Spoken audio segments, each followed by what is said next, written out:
मेरा क्या कसूर। माही कॉलेज जाने के लिए तैयार हो रही थी, तभी उसका फ़ोन बजा। उसने फटाफट से फ़ोन उठाया और धीरे से फुसफुसाई, तुमने मुझे फ़ोन क्यों किया? घर वालों को पता चल गया तो फिर से बवाल हो जाएगा। मुझे तुमसे कोई बात नहीं करनी, हमारा रिश्ता ख़त्म हो चुका है। सामने से रोती हुई आवाज़ में रणविजय बोला, प्लीज़ माही, एक बार मुझसे बात कर लो। कसम से मैं तुम्हें दोबारा परेशान नहीं करूँगा। एक बार मुझसे मिलने के लिए आ जाओ, मैं कॉलेज के गेट पर तुम्हारा इंतज़ार करूँगा। ठीक है, आ जाऊँगी। कितने बजे आना है? तुम बस कॉलेज आ जाओ, मैं तुम्हारे कॉलेज के सामने ही खड़ा हूँ। कहते हुए रणविजय ने फ़ोन रख दिया। माही ने भी फ़ोन रख दिया। माँ, मैं कॉलेज जा रही हूँ। कहते हुए माही कॉलेज के लिए रवाना हो गई। ठीक है बेटा, अपना ध्यान रखना। और सुन, रणविजय से दूर रहना, अच्छा लड़का नहीं है। इससे पहले कि उसकी माँ उसे कहती, माही घर से जा चुकी थी। माही की माँ ने पीछे से आवाज़ लगाना शुभ नहीं समझा और जाते हुए अपनी बेटी को देखने लगी। उसे कुछ बेचैनी हो रही थी। ऐसा लग रहा था मानो आखिरी बार अपनी बेटी को देख रही हो। कॉलेज जाते समय रास्ते में उसकी और रणविजय की सारी यादें ताज़ा हो गई। 6 महीने पहले ही वो रणविजय से मिली थी। उन दोनों का एक कॉमन फ्रेंड था, आशीष।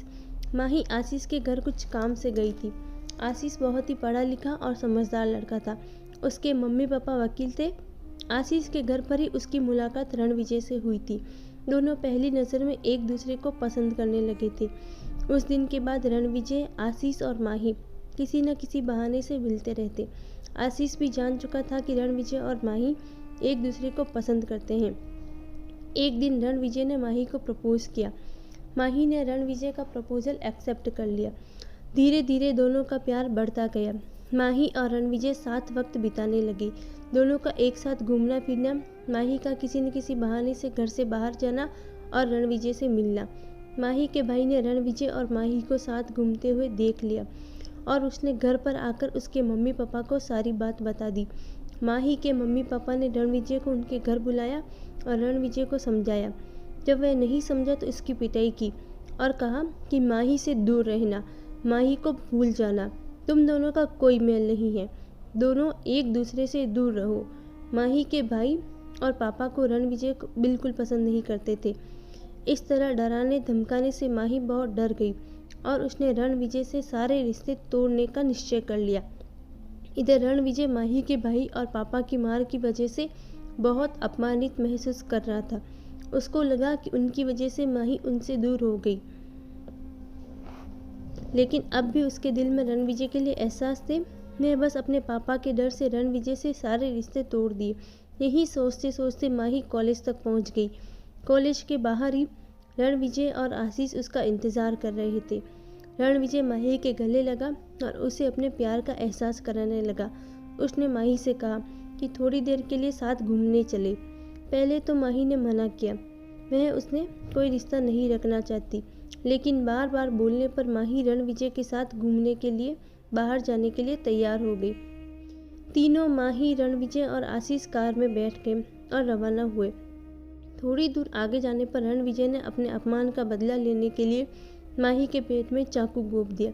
इससे पहले कि माही कुछ समझ पाती, रणविजय एक के बाद एक 3-4 बार चाकू पेट में घोंप दिए और माही को सिर्फ इतना कहा, तेरे बाप और भाई की इतनी हिम्मत कि उन्होंने तेरी वजह से मुझ पर हाथ उठाया।